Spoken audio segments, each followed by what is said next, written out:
I want to tell you about the evening I came home from work and my key no longer fit the lock. I stood on my own doorstep for 30 seconds, tried the key again, looked at it, the same key I had used every day for 2 years, worn smooth at the edges the way keys get when they belong somewhere. It did not belong anywhere anymore, because someone had changed what it belonged to. The house was my grandmother's. She had passed 18 months earlier, quietly at 81 in the bedroom she had slept in for 40 years. The kind of passing that is sad and also somehow right. She had left the house to both of us, my sister Claire and me, equally, 50-50, the kind of document that is clear and witnessed and intended to be uncomplicated. What it had become was the opposite of uncomplicated. Claire and I had always been different, not in the ways that make sisters interesting. Different tastes, different friends, different approaches to the same family dinners, in the ways that make cohabitation difficult. Claire was loud where I was quiet, impulsive where I was methodical, the kind of person who made decisions quickly and adjusted later, which worked for her in most areas of her life, and had been creating a specific kind of friction in our shared home for the past 18 months. We had inherited the house together. We had agreed, verbally, in the week after the funeral, when everything was still raw and nobody was thinking about legal documents, that we would both live there while we figured out what to do with it. Figured out had turned out to be a longer process than either of us had anticipated.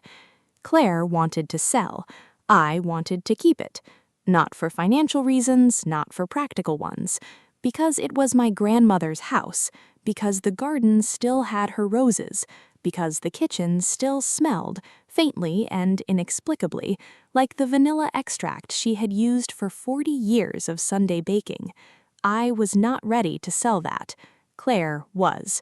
And the gap between those two positions had been widening steadily for 8 months. I had come home on a Thursday evening. Standard commute, standard day. The specific, ordinary tiredness of a woman who works hard and returns to a home that is supposed to be a refuge.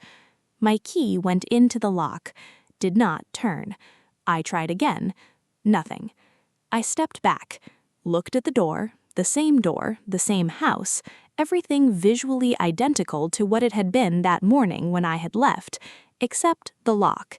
The lock was new. I could see it, the slight difference in the hardware, the fresh installation marks that people who change locks. Claire opens the door. She had not expected me to knock. That was clear from her face. She had expected, I imagine, that I would call or text or stand on the doorstep long enough for her to build an explanation and deliver it through the door. What she had not expected was that I would simply knock, calmly, once, and wait. She opened the door and her expression went through 3 stages in approximately 2 seconds.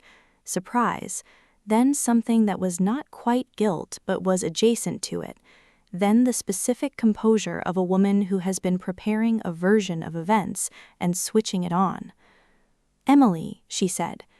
"Claire," I said. "I'm sure you were," I said.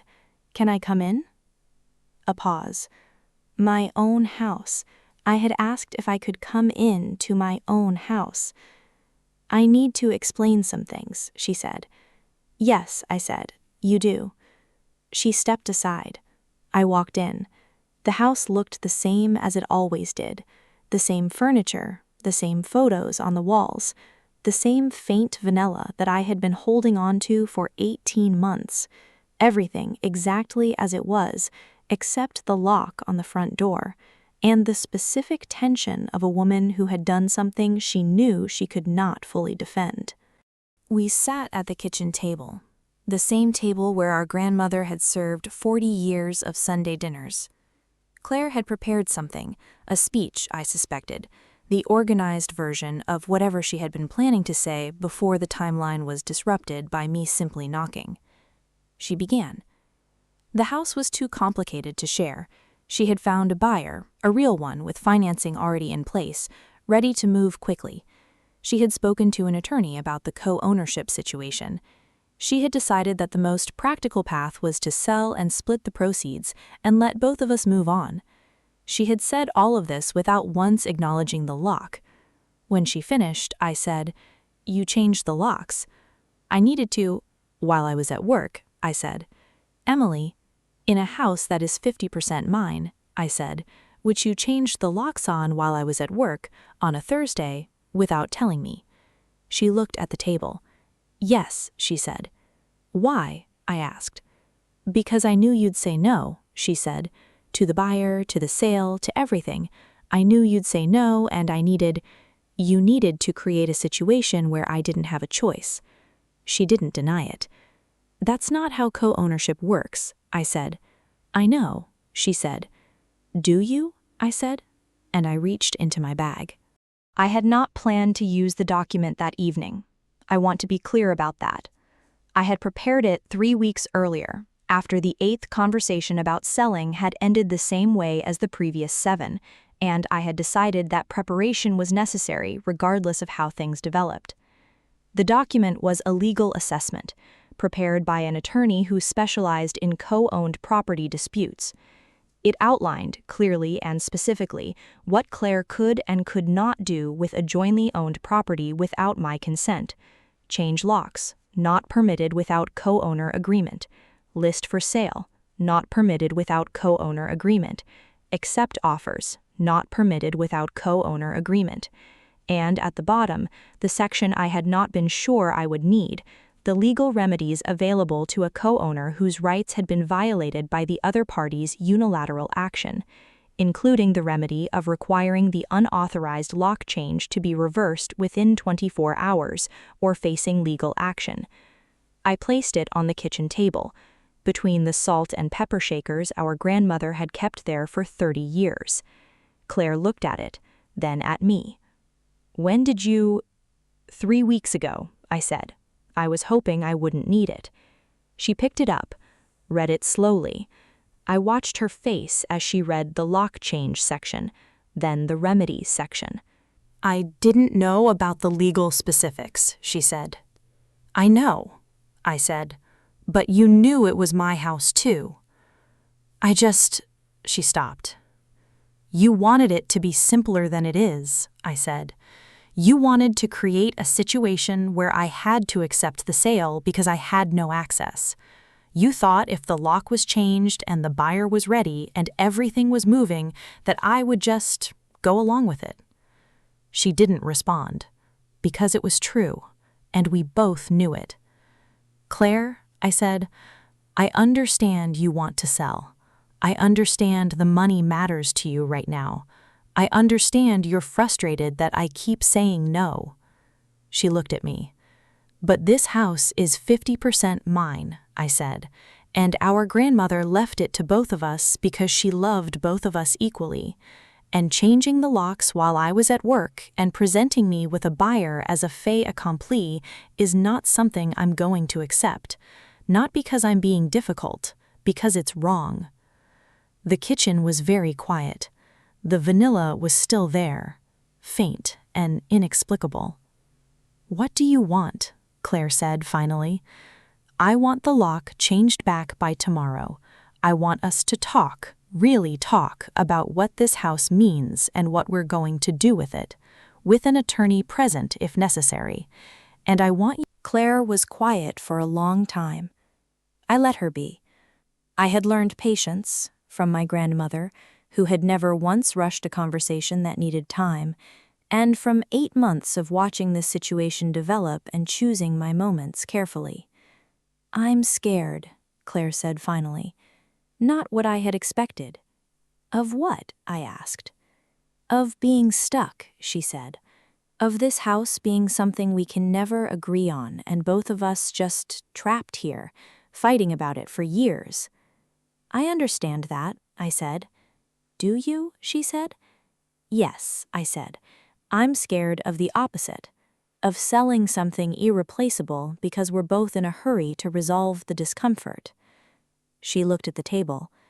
"There's a middle between selling immediately and keep—" The lock was changed back the following morning. Claire called a locksmith herself. She called me when it was done. It's done, she said. Thank you, I said. I'm sorry, she said. For Thursday, it was a bad decision. Yes, I said, it was. I panicked, she said. I had the buyer and the timing, and I panicked. I know, but panicking into my house with a locksmith at 10 in the morning is not a solution. A small sound from her end.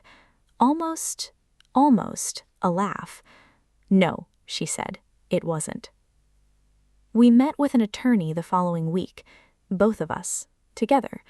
The attorney, a woman named Patricia who specialized in exactly this kind of situation, helped us find the middle that Claire and I had not been able to locate on our own.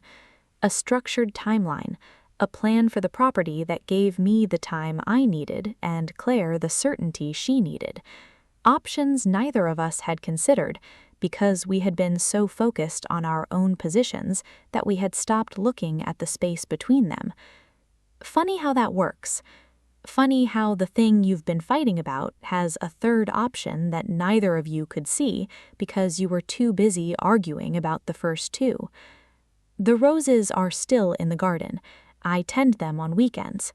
Not because I have to, because my grandmother planted them 40 years ago and they are still here, and some things deserve to be tended simply because they exist and because someone who loved you put them there. Claire comes by sometimes, not to fight about the house, to have coffee, in the kitchen that still smells, faintly and inexplicably, like vanilla extract. We are not fixed. We are not the sisters we might have been if the 18 months after our grandmother's passing had gone differently. But we are honest, more honest than we were, and the house is still standing, still ours, both of us, equally, the way our grandmother always intended.